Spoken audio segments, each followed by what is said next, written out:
Vamos a dar ahora la palabra a la profesora y doctora doña María Eugenia Gómez Sierra, de la Universidad Complutense de Madrid, que nos presentará al ponente de la siguiente conferencia titulada «La escuela tiene remedio».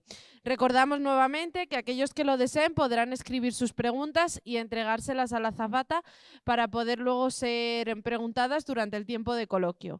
Muchas gracias.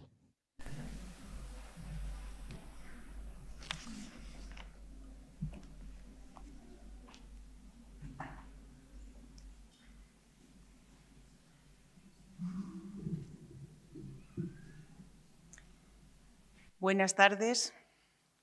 Llegamos casi al final de la intensa jornada. El profesor José María Barrio Maestre es de los que se puede decir, o a mí me gusta decir, que es un maestro del silencio.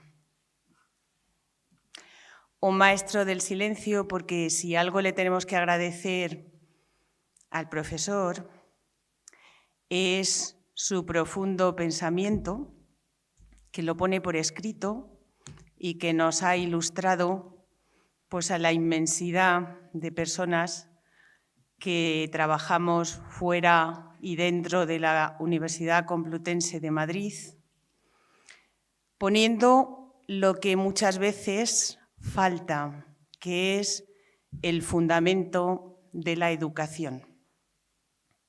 Se habla mucho de prácticas, de aprendizaje, de metodología, de estrategias, de esto que yo no voy a decir porque esta mañana ya nos han dicho que hay confusión con el lenguaje y no lo voy a estropear yo ahora. Y menos de pensamiento. Al profesor Barrio se le conoce sobre todo leyéndole. Vamos a disfrutar también de escucharle, pero sobre todo se le conoce cuando se leen sus obras, porque sus obras son de las que dan que pensar y desde luego no se pueden leer en la playa. Cuando se le pide un currículum, pues lo pone difícil, porque te da una frase y te dice que le presentes con eso. Y entonces, claro, pues te juegas el tipo. Así que yo voy a poner su frase y voy a intentar, con permiso de él, añadir algunas más que he encontrado en Internet. El profesor José María Barrio Maestre es doctor en Filosofía con premio extraordinario y de lo que él silencia, pues no nos dice, pero sí se sabe, que escribió una tesis titulada El ser y la existencia, analítica del ser como acto y como hecho, que le dirigió el profesor Millán Puelles. Los que hemos pasado por la Complutense sabemos lo que significa decir profesor Millán Puelles, que no es decir cualquier cosa. Es profesor titular de la Universidad Complutense de Madrid, amplió sus estudios en Alemania, en la Universidad de Münster y en Viena. Ha publicado 42 libros, por eso digo yo que es una persona a la que se le escucha leyendo. Tiene más de 80 colaboraciones en obras colectivas, más de un centenar de artículos de revistas especializadas en temas filosóficos y educativos. Participa en el grupo de investigación de la Complutense en Antropología y Filosofía de la Educación. Entre sus libros, de los más conocidos, están Elementos de Antropología Pedagógica, que les recomiendo a todos si quieren educar. Ahí podemos encontrar los fundamentos realmente de por qué merece la pena educar. El Dios de los filósofos, la metafísica para gente corriente, de qué va la ética. Y no les voy a leer los 42 libros porque no acabaría. La característica principal de él es su reflexión profunda sobre la educación. Sin más, les dejo con él, que les va a orientar muchísimo más que yo, y con su ponencia, que lleva por título La escuela tiene remedio, que nos abre a la esperanza de la que nos hablaban en la mesa redonda anterior. Tiene la palabra don José María Barrio.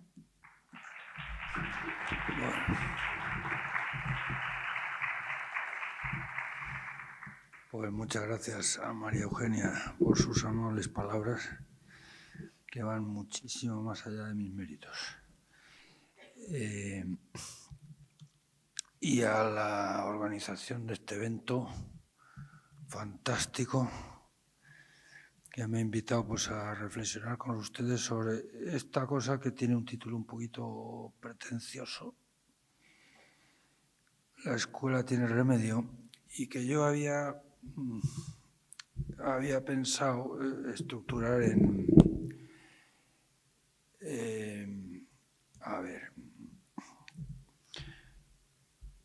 tres mitos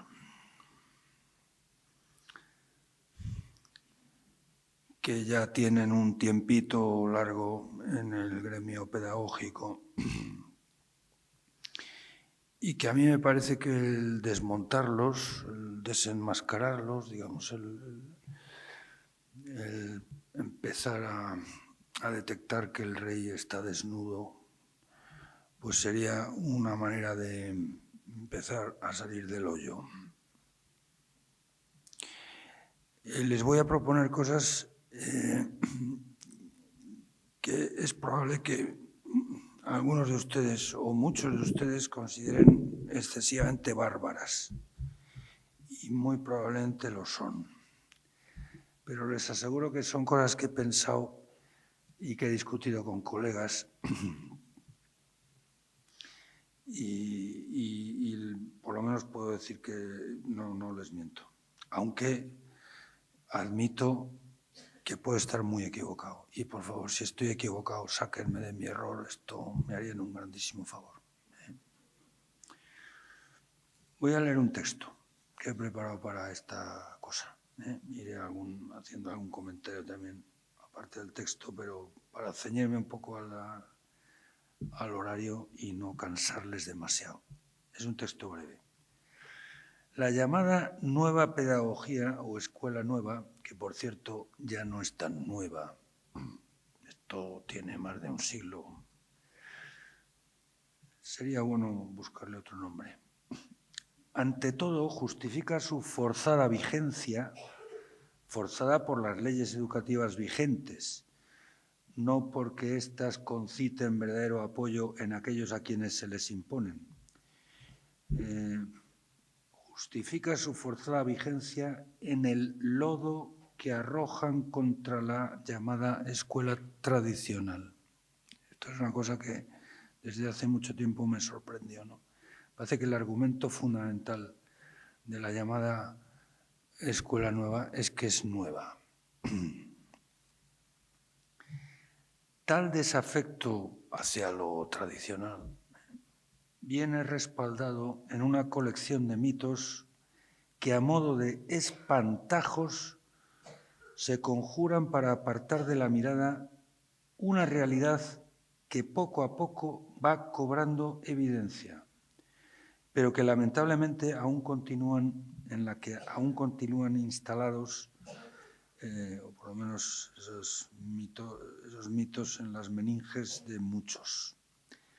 Trataré aquí de desenmascarar algunos de esos mitos, todos ellos urdidos en el seno del gremio pedagógico, que, apiñado en torno a algunos tópicos que repiten como si fueran mantras, se comporta como una auténtica cofradía empeñada en desviar la atención y en impedir que se descubra que el rey está desnudo.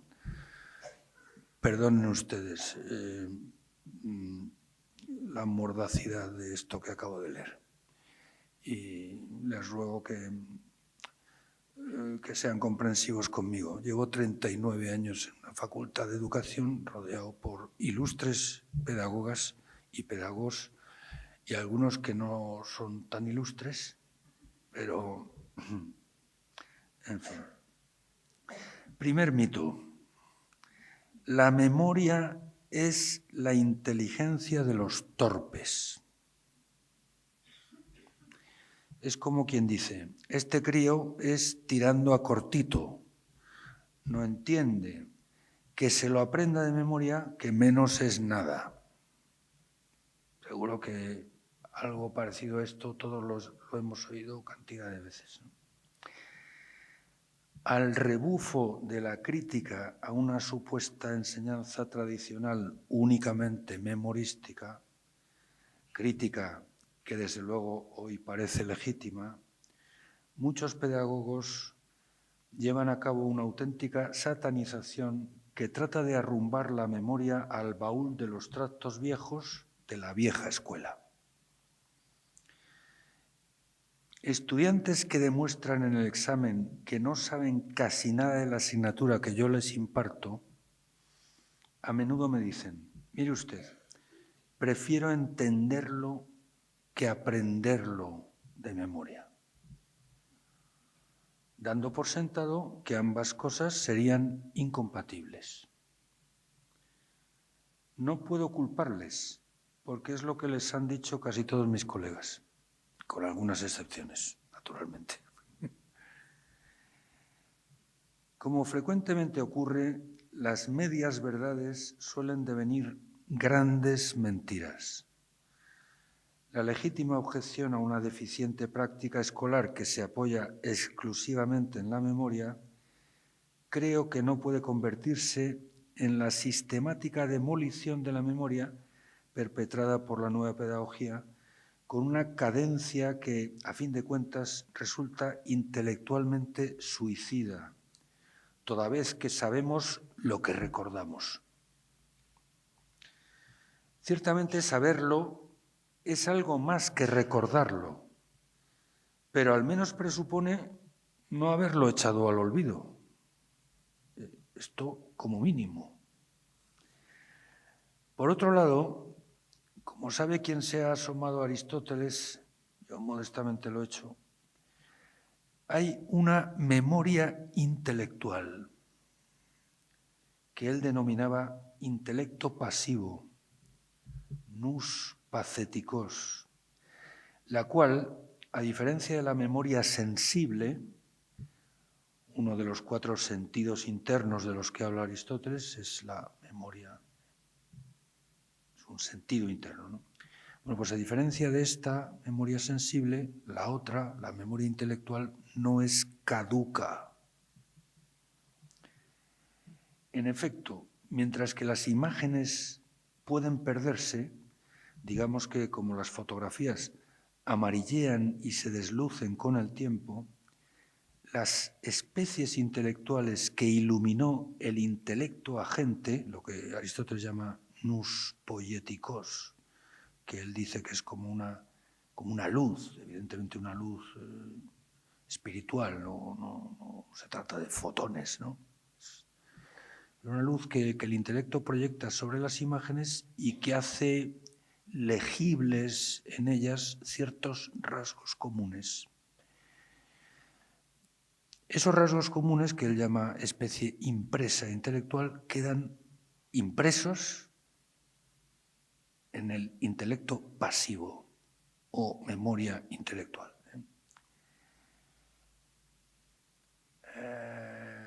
Esto. Las especies intelectuales que iluminó el intelecto agente y dejó impresas en esa memoria intelectual, ahí quedan indeleblemente. Cuando nosotros concebimos, o sea, cuando nosotros parimos un concepto, esta metáfora biológica tiene una larguísima historia, al menos desde Sócrates. Saben ustedes que Sócrates, que todavía le consideramos el primer maestro de Occidente, comparaba su tarea docente, digámoslo así, ¿no? Pues con la de su mamá, la señora Fenárete, que era partera. El arte mayéutico, así se llama en griego, es el oficio que tienen las señoras, bueno, quizá también señores, que ayudan a parir a las parturientas. Ahí el mérito realmente lo lleva, el mérito gordo lo lleva la parturienta. Claro, la mamá, pero a veces la comadre, la que asiste, pues hace un papel muy importante. Cuando las contracciones previas al parto no son suficientes para que salga la criatura, pues que alguien tire para afuera, aliente, venga, ya queda poco, tal. Este es el oficio de las comadronas, ¿no? Pues esa imagen que tiene un grandísimo prestigio, ¿verdad? Pues en el gremio docente, ¿no? Pues en el fondo es la de Sócrates. Y ha inaugurado, de alguna forma, esta metáfora que es muy interesante para entender cosas que dice Sócrates, bueno, que dice Sócrates y que sabemos de Sócrates gracias a Platón, y algunas otras que dice también en la misma senda Aristóteles, aunque las dice de otra manera, ¿no? Pero efectivamente cuando nosotros entendemos, sobre todo cuando entendemos conceptualmente, cuando concebimos, es como la mamá que tiene un hijo. Y de un hijo no te olvidas nunca. El hijo se puede olvidar de su mamá, a lo mejor puede pasar tiempo y a lo mejor hasta repudiarla, pero la mamá, yo no soy mamá, pero conozco a muchas mamás y por lo que sé de eso, no se olvidan jamás. Bueno, esto es una metáfora, pero es una metáfora muy interesante. Es decir, las imágenes cuyo repositorio es un sentido interno que Aristóteles llama memoria, la memoria sensible, esas efectivamente pueden caducar, se pueden olvidar. Pero cuando tú, a través de esas imágenes, leyendo dentro, eso es en latín intus legere, que es de donde viene la palabra entender. Intellectus es leer dentro. Cuando la inteligencia ha leído dentro de las imágenes y ha descubierto esos rasgos comunes que conforman lo que Aristóteles llama especie impresa en el entendimiento pasivo, eso no caduca. Eso sé que te puedes olvidar de las imágenes de las que se valió el maestro para ayudarte a entender eso. Eso sí, de los ejemplos que empleó para explicártelo. Pero si has llegado a entender eso no se olvida. Incluso a lo mejor en el momento que tú tengas que contarlo o explicarlo a otras gentes, pues podrás encontrar otras imágenes, otros ejemplos, incluso a lo mejor más adecuados para la gente a la que tratas de ayudar, ¿no? Esto es una cosa que Aristóteles explica muy bien y creo que tiene razón. En fin. Esa especie intelectual impresa en el entendimiento pasivo, al plasmarse en una nueva imagen, deviene especie expresa intelectual, como la denominan los aristotélicos medievales. Dicho más sencillamente, por esto no quiero meterme en dibujos, porque esto tiene su complejidad, aunque seguro que a muchos de ustedes les sonarán estas cosas. Hay dos funciones distintas del mismo intelecto. No son dos intelectos distintos. Son dos funciones distintas de la misma facultad intelectual. Una activa, que Aristóteles describía como una iluminación, esto que decía antes, una luz, y otra pasiva, consistente en recoger y registrar lo iluminado, a saber, esos rasgos comunes de un tipo de objetos. Y eso es lo que los aristotélicos llaman especie impresa. Es como si dijéramos que el intelecto primero intelecto agente, da luz y luego, o sea, el intelecto primero da luz y después da a luz. Da a luz. Los lógicos medievales empleaban una expresión partus mentis, parto mental, para referirse al concepto. Y yo creo que todos los que estamos aquí alguna vez o más de una vez hemos sido testigos de un acontecimiento que realmente es casi milagroso. Cuando ves en el aula que a alguna persona se le enciende el rostro porque ha entendido algo.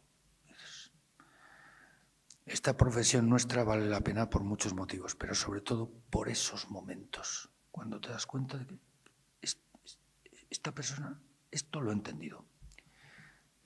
Bueno, esto es una tontería, pero no es que le salgan, no es que le salgan ahí pues una aureola ni nada parecido, ahora, no, rayos gamma ni nada, ¿no? Pero te das cuenta de que alguien entienda algo, eso es un milagro. Eso no es de este mundo. Eso ocurre en este mundo, pero no es algo de este mundo. No es algo que ocurra de acuerdo con las leyes naturales que rigen los fenómenos naturales. Todo lo que se da en el espacio y tiempo. No, eso está... Es miraculum. Eso es portentoso. Nosotros ahí somos testigos, no somos los fautores, ¿eh? Ahí la madre es la inteligencia del que aprende, ¿no? Pero aunque solo sea ser testigo, ser alguien que auxilia y que ayuda y que prepara ese momento, eso es grandioso. Y eso no se paga con dinero. Yo esto negaré haberlo dicho, pero estoy convencido, ¿eh? Y lo he contrastado con algunos colegas. Nosotros, más que cobrar por nuestra profesión, deberíamos pagar por ejercerla. Esto, olvídenlo, porque... No. Pero de verdad que a veces lo pienso. En fin. Al confluir ambas funciones, esto de dar luz y dar a luz, activa y pasiva, tiene lugar el engendro que resulta de revertir nuevamente a las imágenes la especie impresa en el intelecto pasivo. Según Aristóteles, para que se complete, digamos, la formación de un concepto, hace falta que además de la abstracción, o sea, además de extraer a partir de las imágenes esos rasgos comunes que configuran la especie impresa intelectual, se reviertan a su vez a las imágenes. Una cosa que los aristotélicos medievales llamaban la conversión ad phantasmata, la conversión a la imagen, al fantasma. Entonces es cuando ya se... O sea, cuando tú llegas a un sitio nuevo donde no has estado nunca y ves un cacharro como este y dices, esto es una mesa. Estás expresando los rasgos comunes que tú habías abstraído en el preconcepto, porque la especie impresa todavía no es el concepto, es, digamos, el embrión del concepto. Cuando esa especie impresa se revierte nuevamente a las imágenes de las que previamente fue abstraída, entonces es cuando ya se completa el parto mental. Y eso, repito, no se olvida. Si usted ha entendido conceptualmente algo, eso le acompaña hasta la muerte. Incluso yo tengo para mí que más allá de la muerte también. Eso no caduca nunca. En fin, esto ya es otro tema que no voy a meterme en jardines. En fin, esta descripción sumaria puede ilustrar que hay una memoria intelectual y que esta no es caduca. que entender conceptualmente es como tener un hijo, concebir, y que, como saben bien las mamás, de eso no se olvida uno nunca. Una vez que se ha parido un concepto, ya no se pierde, aunque se pueda perder la imagen trascendiendo la cual se llegó a abstraerlo. O se pueda olvidar el ejemplo del que se valió el maestro para explicarlo, esto que he contado antes. Aunque no hayan estudiado la filosofía aristotélica, esto lo saben los maestros con oficio. O sea, la gente que ha agarrado mucho tiempo la tiza, esto lo sabe. Y esa gente suele preferir que los alumnos guarden el conocimiento en la memoria que en un repositorio digital. Entre otras cosas porque por mucha información que contenga, un repositorio, un chisme de estos, esta no puede reobrar sobre el chisme digital para convertirse en formación, como sí ocurre con la memoria intelectual humana. Las máquinas, por mucha capacidad de memoria que tengan, bites o gigas o lo que sea, son perfectamente imbéciles, pues tan solo reciben los inputs, o como se diga eso en gringo, que en ellas impactan y se limitan a contener o retener electromagnéticamente significantes cuyo significado ni entienden ni pueden entender.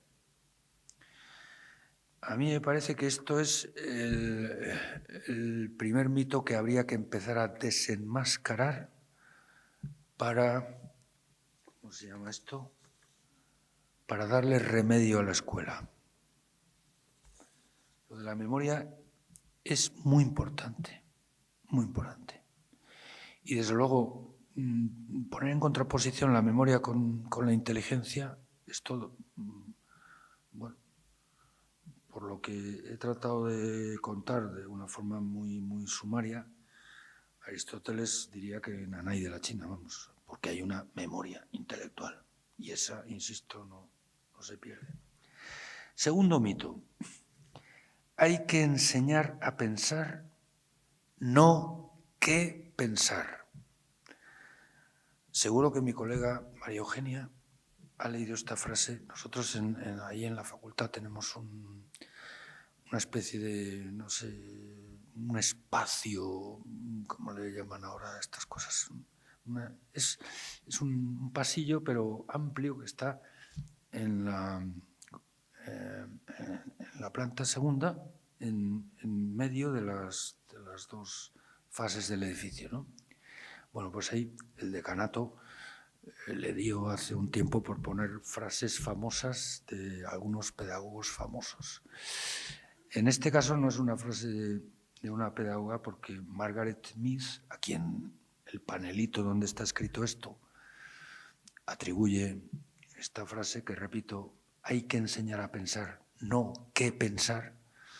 Pues esta señora no era pedagoga, era antropóloga, además una importante antropóloga cultural. Pero bueno, yo no sé por qué razón la han puesto ahí como si fuera... Bueno, aunque ciertamente esto que dice a la gente de pedagogía, pues suele salivar mucho cuando oye cosas de estas. Hay que enseñar a pensar, no qué pensar.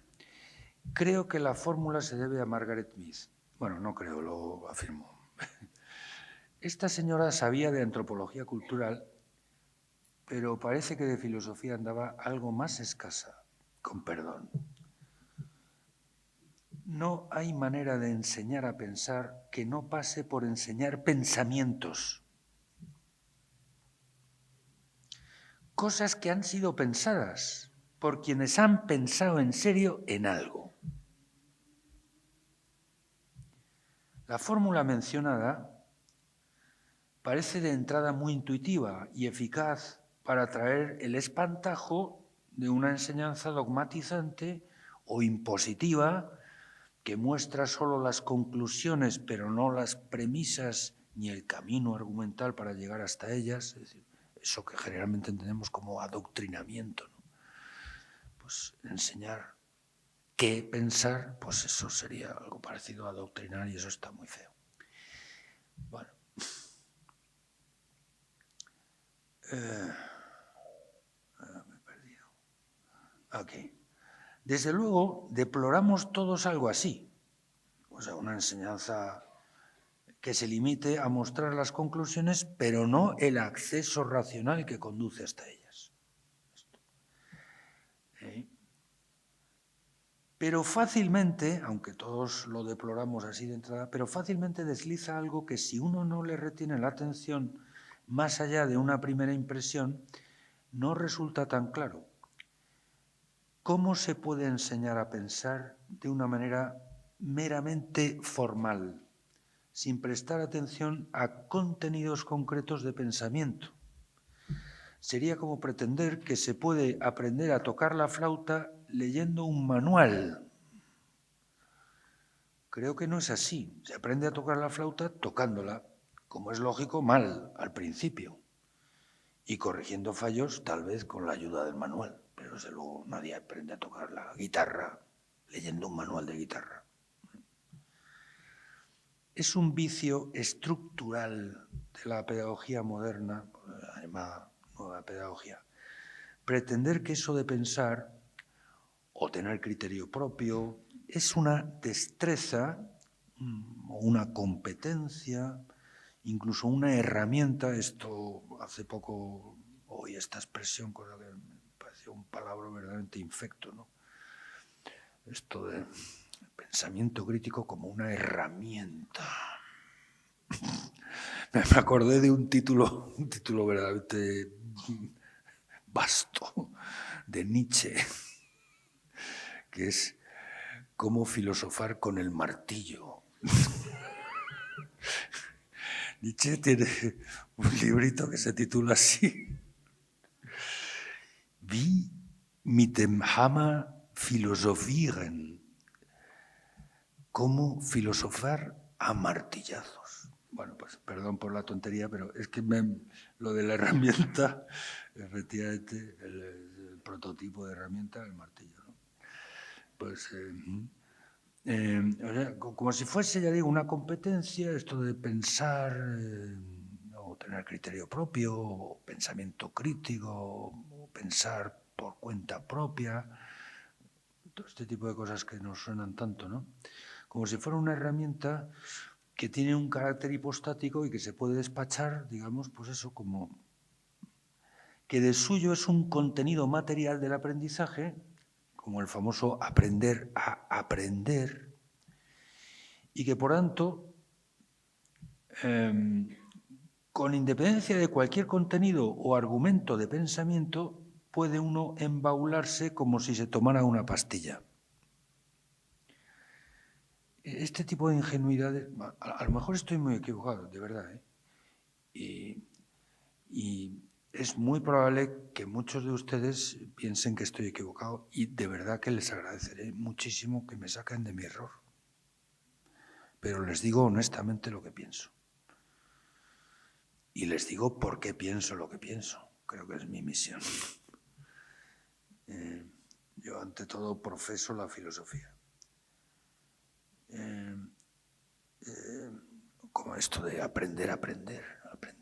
Bueno, también es muy intuitivo, aprender a aprender. Y a lo mejor significa algo que a mí todavía no se me alcanza. Pero a juzgar por el palabro, a mí eso me raspa por todos lados. Porque si es un aprender a aprender que no lleva consigo ningún aprender cosas, pues entonces es un aprender a aprender, a aprender, a aprender, a aprender. O sea, es un tornillo sin fin, vamos, un bucle que en el fondo acaba por no significar nada. O sea, si usted no aprende cosas, no digo yo que no signifique algo lo de aprender. También evidentemente puede haber aprendizajes que sean, pues eso que llaman competencias y tal. Pero en último término, oiga usted, no puedes pensar en un aprendizaje hipostático que no tenga ningún contenido concreto. Y esto es lo que pretenden muchos de nuestros colegas en la facultad, que uno puede dominar una herramienta o una competencia consistente en pensar, con independencia de cualquier contenido. Esto de los contenidos a mucha gente, colegas nuestros, les pone súper nerviosos. Y es algo que sinceramente no lo alcanzo yo. Tendrían que hacer un esfuercito un poquito más intenso por explicar qué puñetas significa eso de aprender a aprender. Que, insisto, si no acaba en aprender algo, pues entonces es un tornillo sin fin.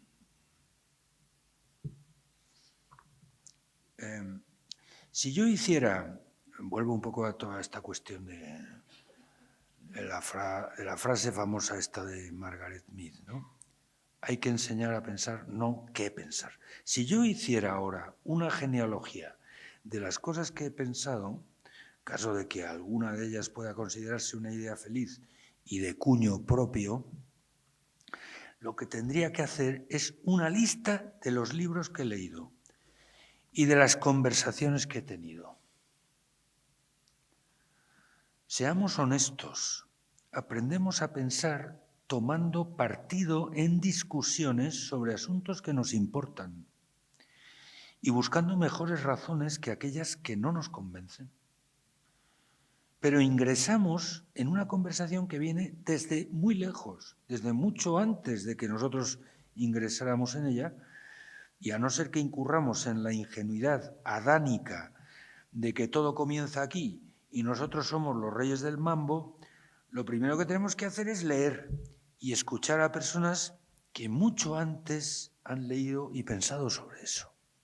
Y así es como se aprende a pensar, confrontándose con cosas que ha pensado gente que ha pensado en serio. Y leyendo y escuchando a gente que sabe de eso, es cuando a ti se te puede ocurrir alguna cosa que no sea una insensatez. ¿O no? Vamos, es que esto, de verdad, puedo estar equivocado, pero esto me parece de cajón de madera de pino. Vamos, elemental. Abundan en el gremio pedagógico, por supuesto, salvando las excepciones que hay que salvar, pero abundan en el gremio pedagógico gentes que piensan o creen que piensan, pero limitándose a repetir mantras que parece que lo zanjan todo. O sea, ya con decir la frasecita esta, parece que ya lo has dicho todo, casi todo lo... Pero pensar a base de lemas pancarteros es muy cutre. Seguro que la señora Mead era muy lista, no me cabe la menor duda. Y yo, bueno, durante una época tuve que asomarme al gremio ese de la antropología cultural, que no es mi gremio, digamos, pero bueno, por una serie de razones que no vienen al caso, tuve que entrar ahí y comprobé que esta señora sabe mucho de eso y dice cosas. Es muy lista, pero a una persona lista se le puede colar un topicazo. Vamos, a cualquiera. Es difícil encontrar alguna estupidez que no haya sido defendida alguna vez por algún filósofo. Eso no quiere decir que la filosofía sea una estupidez. Sinceramente creo que no lo es. Lo que quiere decir es que los filósofos son o somos, no sé si yo me puedo considerar dentro de ese gremio, pero aspiro a ser digno de la filosofía, al menos eso.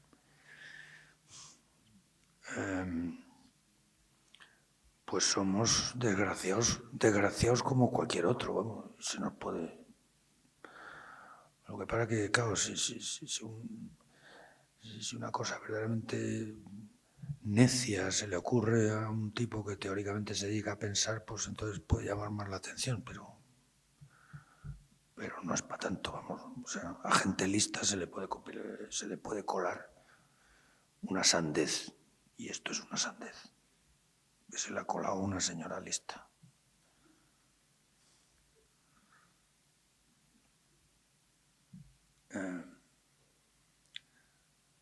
Hablando de esto, de pensar por cuenta propia, por cierto, no hay forma de hacer eso que no sea hacerlo por uno mismo. No cabe pensar por cuenta ajena. Esto es otra de las cosas Aquí podría salir otro subtópico, subtrópico, sí, por lo de los tristes trópicos, que es una de las obritas de la Margaret esta. Pues, que es toda esta cosita de... se me ha ido de la bola esto. Esto ya cada vez me pasa más. No sé qué iba a decir. Esto de topicazo, esto de libre pensador. Esto comprenderán ustedes que en mi gremio pues, es una etiqueta muy mona y muy presentable. Bueno, no solo en mi gremio, cualquier gremio así, más o menos, supuestamente intelectual. Pues esto de que yo soy libre pensador. Pues, y sinceramente, aunque hay, digamos, hay precedentes eminentes, ¿verdad? Pues que se pusieron muy alegremente esta etiqueta, empezando por el propio Kant, vamos. Y desde luego yo me mordería la lengua antes de decir algo negativo sobre Kant. Hay cosas de Kant que no me convencen, ¿eh? Pero me quito el sombrero delante de Kant. Kant es un tipo que ha pensado muy en serio. A mí no me convencen muchas de las cosas que dice, pero eso probablemente es problema mío, no de Kant. Yo soy un manguta y Kant es una vaca sagrada. Pero uno de los libritos precríticos, el anterior a la crítica a la razón pura, ¿verdad? Pues que escribió, se titula así, que es La Ilustración, en el que habla pues, de todo esto del tribunal de la razón y de la emancipación y bueno, todo lo que luego se convirtió en el, bueno, pues digamos, la mixtificación de la diosa razón que habría que entronizar en lugar, ¿verdad? Pues de esto, la Biblia y los curas y todos esos, ¿no? Bueno, pues supongo que a mi colega María Eugenia, bueno, y a muchas de ustedes, pues también les habrá pasado eso. Y luego lo que estamos en una universidad que lleva 25 años gobernada por comunistas, pues esto ya nos... Yo creo que vendría bien ir cambiando la etiquetita esa porque ya está un poco gastadita, como lo de la escuela nueva o lo de la nueva pedagogía. A mí, sinceramente, me hace gracia. Cuando alguien me dice, algún colega me dice, no, yo es que soy libre pensador, no soy como tú, que todo lo tienes claro. Yo no sé si tengo... Vamos, creo que tengo 2 o 3 cosas claras, pero no muchas más. De ninguna manera. Pero por el puro hecho de que eres cristiano, pues hay mucha gente que ya se siente autorizada a decirte no. Yo no soy como tú, yo soy libre pensador. ¿Qué quieres decir con esto, querido? ¿Que los que no pensamos como tú no pensamos? ¿O no lo hacemos libremente? Es decir, que nos limitamos a repetir como papagayos cosas que otros han pensado. Porque ese no es mi caso, modestamente. Es un poco algo parecido a lo que pasó también hace menos tiempo con otra etiquetita monísima que puso en juego todo el psicoanálisis de Freud, ¿no? Lo del amor libre. El amor libre, ¿no? Supuestamente parece evocar eso, pues yo qué sé, una relación afectiva desvinculada de cualquier criterio ético. Pues mire usted, una relación afectiva entre seres humanos, no entre ornitorrincos, sino entre seres humanos, que esté completamente desvinculada de cualquier parámetro ético, es tan absurda como un pensamiento que por creerse así a sí mismo muy libre se desvinculará de las leyes de la lógica, por ejemplo. Oiga usted, es que si yo admito que el todo es mayor que la parte, pues entonces eso me constriñe. Mientras que si yo puedo decir eso y puedo decir su contrario, a saber, que la parte es mayor que el todo, pues entonces tengo más opciones, soy más libre. ¿Está usted pretendiendo algo parecido a eso? Está muy bien pensar libremente, pero también está muy bien pensar correctamente. Y si usted quiere pensar correctamente, usted tiene que atenerse al dictat de la lógica binaria. O sea, la que tiene como valores verdadero o falso. Y eso no porque Torquemada o la Santa Inquisición. No, mire usted, esto es la lógica binaria. En fin, ¿qué les voy a decir a ustedes? No, todo esto venía, perdón, que me he ido a propósito de lo de esto de pensar por cuenta propia. Pues mire usted, eso es un pleonasmo. Pues a ver si se puede pensar por cuenta ajena, vamos. A ver, hablando de esto de pensar por cuenta propia, yo diría modestamente que hay que estudiar las cosas. Y eso necesariamente pasa por examinar con detalle lo que han dicho o escrito otros que han pensado en serio sobre la cuestión que sea. Es verdad, y a mí me parece luminosa, una frase de Santo Tomás de Aquino, en un texto menor, pero bueno, es un comentario a un libro de astronomía de Aristóteles, un libro que se tradujo al latín con el título de Cielo o de Coelo et Mundo. Bueno, pues comentando ese libro de Aristóteles, la verdad es que no recuerdo bien a propósito de qué, pero Santo Tomás dice esta frase.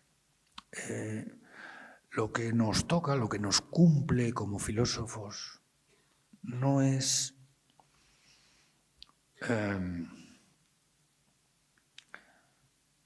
lo que dicen los filósofos, sino la verdad de lo que dicen.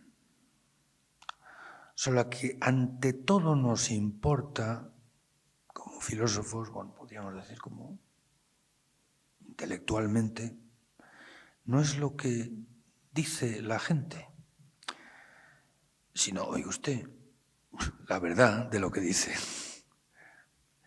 Yo, modestísimamente, en este caso sí que me tiento la ropa, pero me atrevería a matizar esa frase. Diría, creo que también nos importa lo que dice la gente que sabe de esto.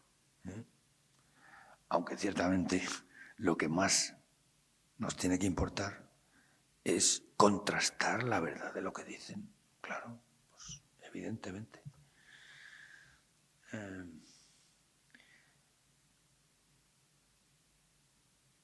Vale. Bueno, paso ya al...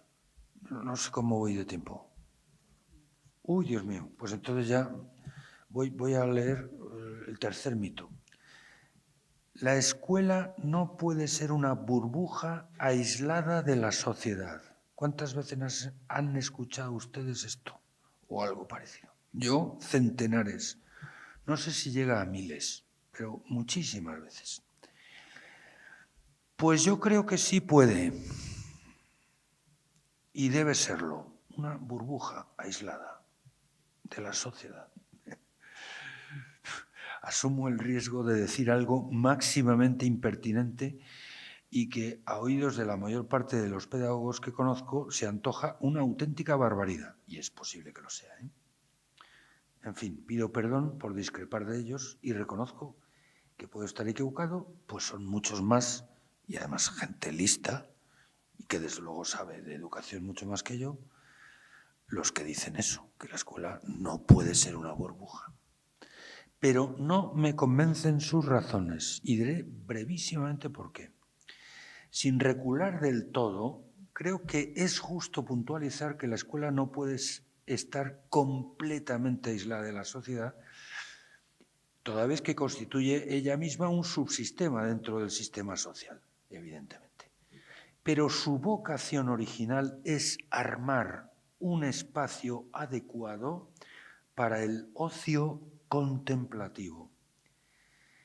es precisamente esta idea de un espacio y un tiempo desocupado, es decir, sustraído de las ocupaciones corrientes que azacanan la vida adulta, lo que evoca la voz griega scholé, de donde procede escuela, un tiempo libre, en el sentido de liberado de ocupaciones serviles, o sea, de hacer cosas que sirven para algo.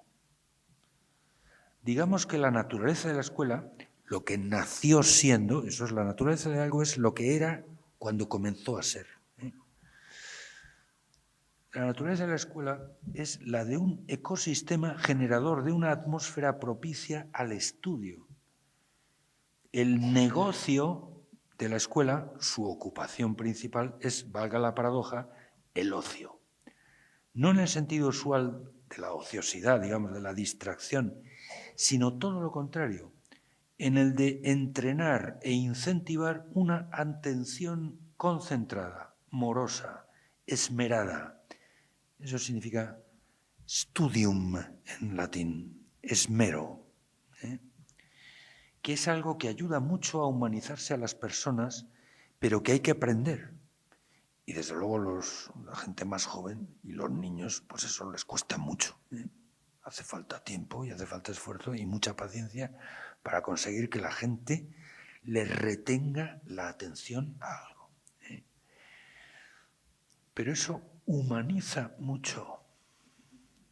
Diré por qué. En especial, es un aprendizaje costoso para los niños y la gente muy joven que tiende a moverse mucho y a ir rápido de una cosa a otra. Una atención detenida y concentrada en un punto cansa pronto a la gente más joven. Nadie ha dicho que estudiar sea una tarea sencilla. Contemplar es un acto de máxima intensidad. Probablemente es el más intenso que puede llevar a cabo un ser racional. En griego, la palabra theoria, la sustantivación del theorein, que significa mirar despacio, dice lo mismo que en latín contemplatio, contemplación, una mirada detenida y atenta. Naturalmente caben ahí, en la escuela, otras tareas u ocupaciones, pero todas ellas han de contribuir, creo yo, directa o indirectamente a esta otra fundamental y a propiciar un hábito de estudio. La vocación de toda institución escolar es ser una casa de estudios. Este rasgo esencial de la escuela la señala como un entorno, digámoslo así más matizadamente, no completamente poroso respecto del conjunto de la sociedad que se afana en el negocio. Un espacio y un tiempo relativamente aislado de todo lo que pueda distraer su finalidad específica.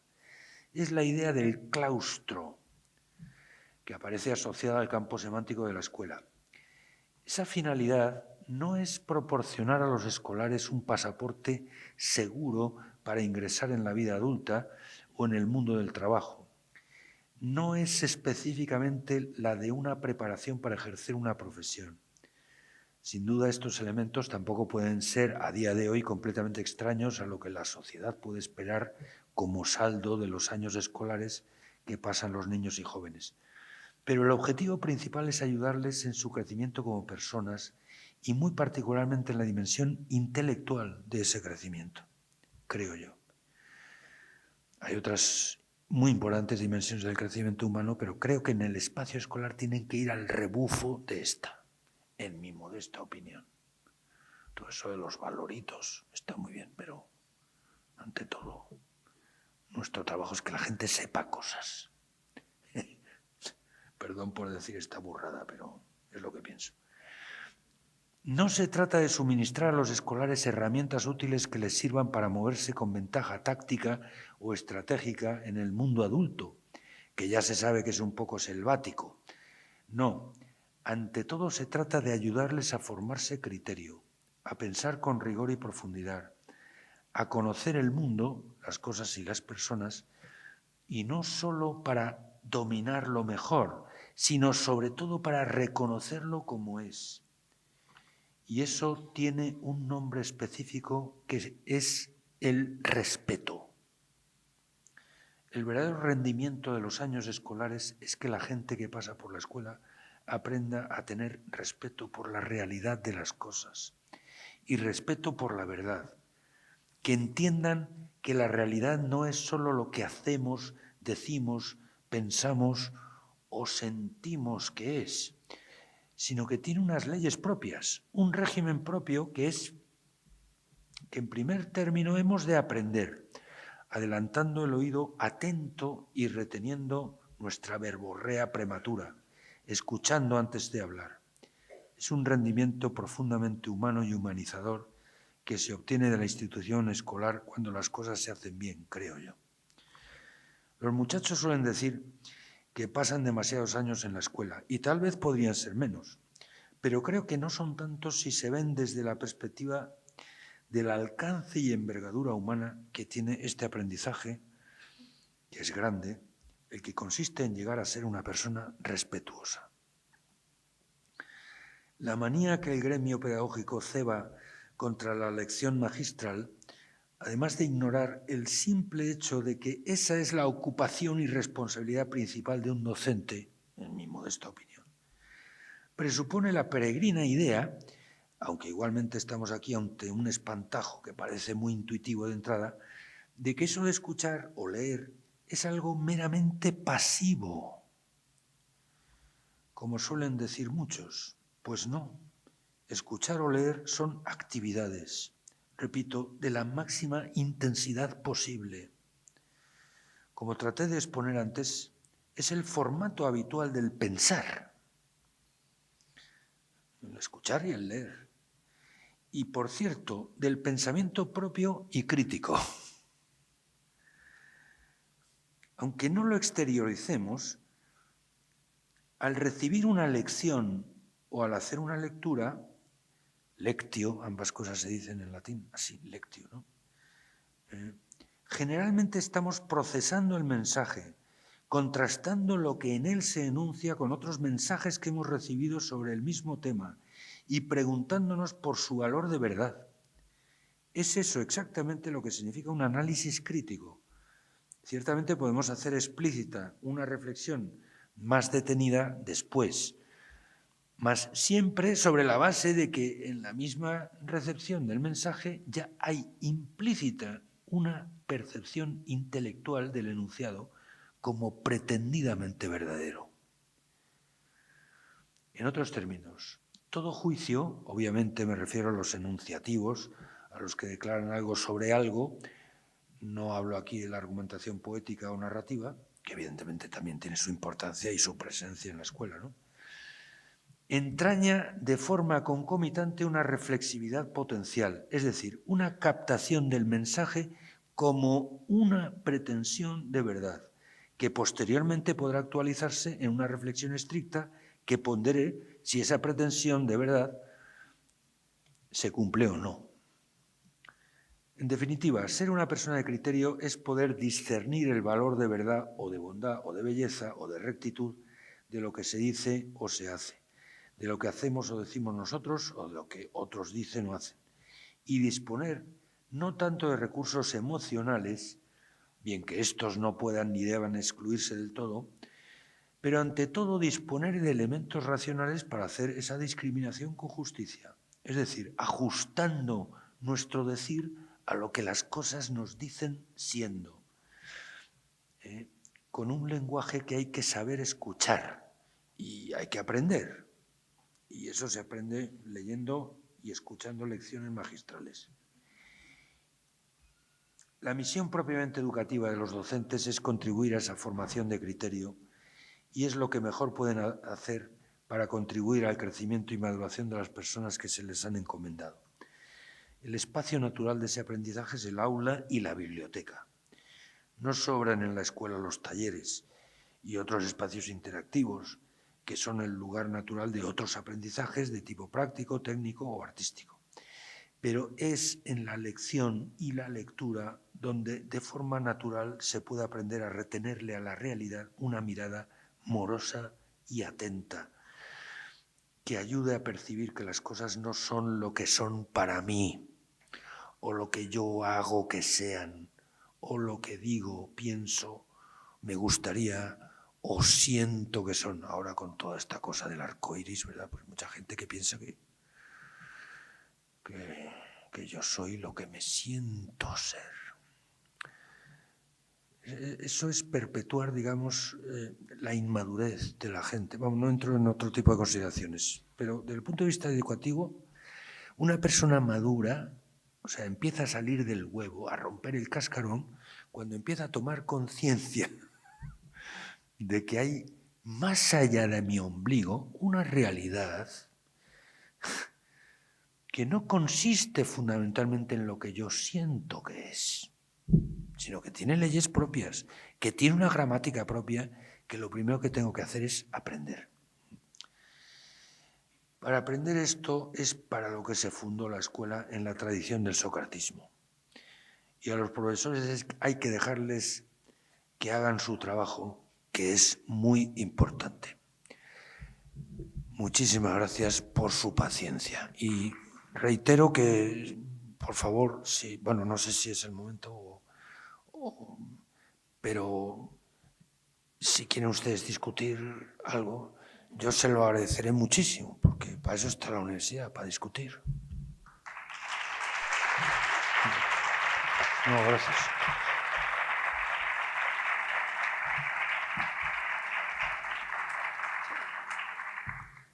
Muchas gracias, profesor, por recordarnos que la escuela es el espacio para pensar, que la universidad es el lugar para pensar y que el pensar, reflexionar, es la forma que tiene el ser humano de descubrir y atrapar la realidad. Gracias por recordarnos la necesidad de la escuela para vivir el ocio contemplativo, separado de la realidad, de las prisas, del lugar donde la realidad nos atrapa sin que nosotros nos demos cuenta. Tenemos una pregunta, no sé si para discutir, pero sí para que nos pueda iluminar. Una pregunta que dice: en la escuela se explican conceptos que los alumnos memorizan. ¿Qué momentos son idóneos para desarrollar el pensamiento en los alumnos ante contenidos ya veraces en sí mismos? El pensamiento crítico, dice. Sí.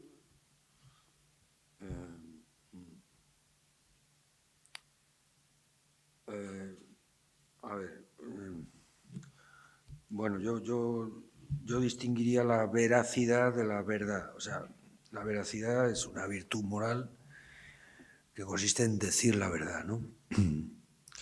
No mentir. Eso es ser veraz. Y otra cosa es la verdad. Por lo menos la verdad en sentido lógico, tal como la definen los aristotélicos, la adecuación del intelecto a la cosa. O sea, juzgar yo, porque la verdad lógica solo se da en las operaciones intelectuales que son formalmente representativas, no en el concepto, sino en el juicio y en el razonamiento, ¿no? Pero decir yo, a mi modo, lo que las cosas dicen siendo, ajustándome a ellas. Eso es... Bueno, pero yo puedo, no sé, yo puedo estar en el error lógico y sin embargo ser veraz. O sea, no mentir. Yo puedo estar sinceramente convencido de algo y estar a la vez equivocado en esa convicción. Esto... A mí me parece que, a ver, la experiencia arquetípica con la que nosotros empezamos a entender esto del criterio es justamente esto, ¿no? La de corregir un error, la de rectificar. O sea, la de constatar que esto que yo pensaba estaba equivocado. Uno de los que yo considero mi maestro principal es, como he dicho antes, María Eugenia, don Antonio Millán Puelles. Pero la verdad es que le debo mucho también a otro filósofo, un filósofo español, pero afincado en Alemania. Bueno, ya se murió hace 26 años. Pero tuve la suerte y la ocasión de conocerle y tratarle ampliamente. Fernando Inciarte decía una cosa, dijo muchas cosas muy interesantes, pero una de las que dice: la conducta recta siempre es conducta correcta, en el sentido que es el resultado de muchas correcciones que nos hacemos nosotros mismos constatando que hemos metido la pata, o que nos hacen otras personas que nos aprecian cuando tienen a bien discutir con nosotros. Porque esto de discutir es algo que solo se hace con las personas a las que aprecias.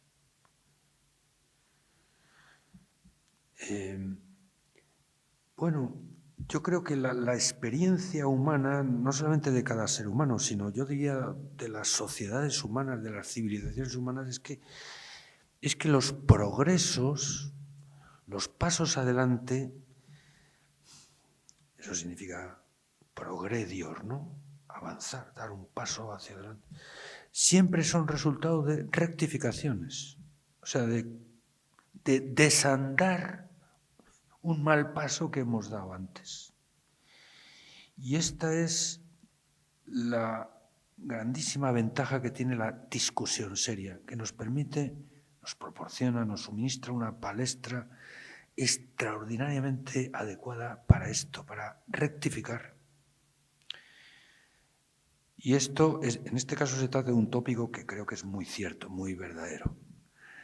De eso es de lo que más se aprende, de las sacaduras de pata.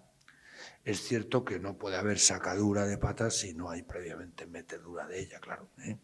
Pero no se aprende del error sensu strictissimo, sino de salir de él.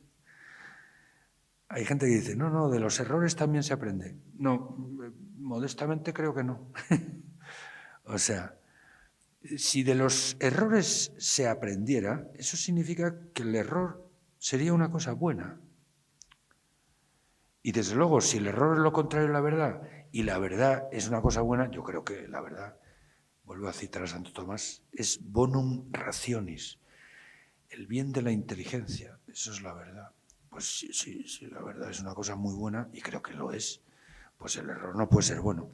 Y sin embargo, es muy bueno rectificarlo.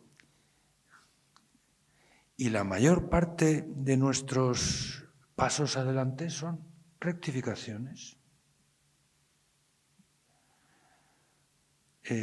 Esto es, no sé, yo creo que ayudar a la gente, obviamente sin traumatizarla, ¿no? Pero esto es otra cosa que algunos pedagogos un poco ingenuos piensan, que corregir a la gente es traumatizarla, ¿no? Bueno, hace falta ponerse gafas de madera para decir semejante cosa. Evidentemente puede ser traumático si tú corriges a alguien a base de insultos o de violencias verbales o de la otra, evidentemente eso no es bueno, ¿no? Pero corregir de forma razonable, de forma cordial, eso forma parte esencial de nuestro trabajo. Y que la gente tome nota, y además cuanto antes mejor, de que casi todos nuestros alcances, no solamente morales, sino también cognoscitivos, eso que dice Inciarte creo que también se puede decir del pensamiento correcto. O sea, el pensamiento recto es correcto, como dicen los yanquis, ¿no? Trial and error, o como se diga eso en gringo, que yo no sé gringo. ¿Cómo se dice? Por ensayo y error, eso, ¿no? O sea, por tanteo. O sea, normalmente en esta vida alcanzas algún triunfo después de haber cosechado pues unos 50 fracasos, o sea, tentativas frustradas. Bueno, pues es bueno que te acostumbres a esto, a rectificar, ¿eh? Y quien te ayuda a eso, pues te hace un grandísimo favor.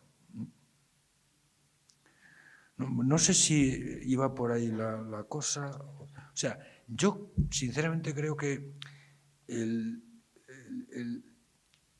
sentido crítico o el ser una persona con criterio es algo que se va formando con un camino, ya digo, muy proceloso, que tiene muchísimo, yo diría casi todo, de rectificaciones. O sea, en el fondo, ¿en qué consiste tener criterio? Pues disponer de elementos racionales para distinguir si algo es verdadero o es falso. El grandísimo problema que, de mi modesta opinión, tiene el relativismo, al decir, pues lo que dice el relativismo, o sea, que cada uno tiene su verdad, ¿no? Y que, en el fondo, confundir la verdad con la opinión, pues claro, tiene, en el fondo, este gran problema, que todas las opiniones son verdaderas, siempre que lo sean única y exclusivamente para el respectivo opinante, ¿no? Pero todas son verdaderas. Entonces no hay error.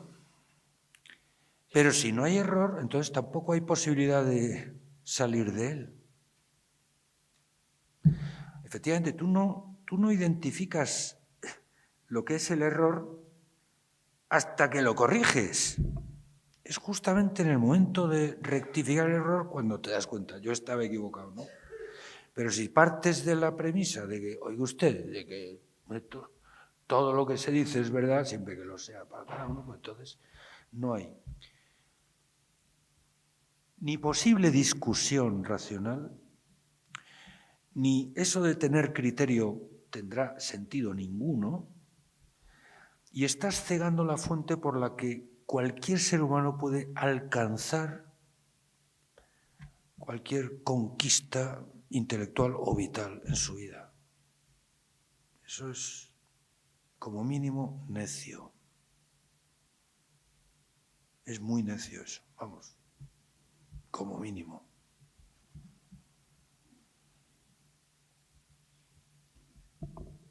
Muchas gracias, profesor, por ayudar a pensar, ayudar de esa manera concreta a la educación y también por hacernos pensar a los pedagogos. Así que damos por concluida... A ti no necesito hacerte pensar.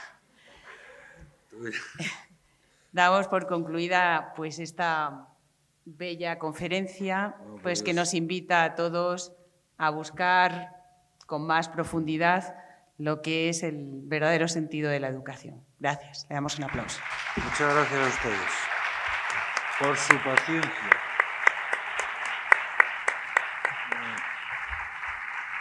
Muchísimas gracias por sus aportaciones. A continuación, a las 8:45, será la cena en el Centro de Espiritualidad para los alojados y los que lo hayan solicitado. Y luego a las 10 tendrá lugar la velada cultural que se celebrará en este mismo auditorio y estará protagonizada por el proyecto de artes escénicas de la Escuela de Magisterio Fray Luis de León, cuyo guión teatral se basa en el sainete satírico La presumida burlada, de Ramón de la Cruz. Así que estáis todos invitados a venir. Muchas gracias.